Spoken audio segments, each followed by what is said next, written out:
Breakfast po tayo guys. Ito po ang aking pagkain, ang aking mga ulam.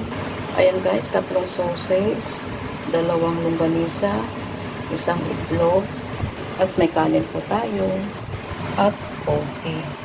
Yan po ang breakfast ko guys kasi gusto ko po mag heavy breakfast dahil mamaya pupunta po ako doon sa anak ng aking amo para tulungan sa kanya gagawin sa learning center.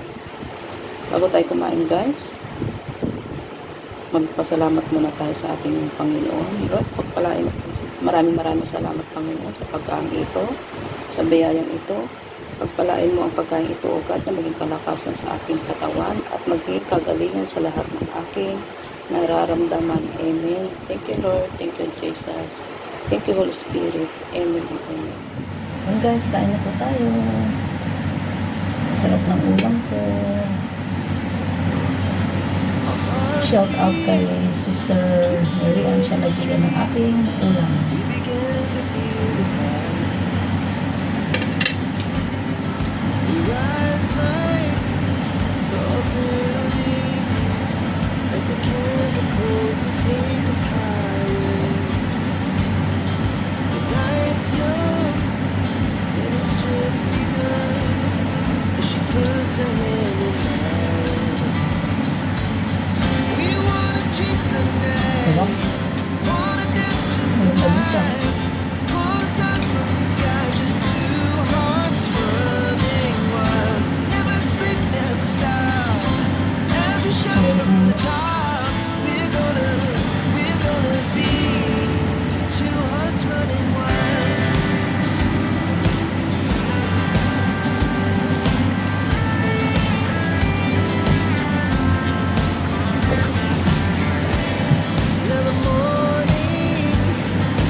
Picture.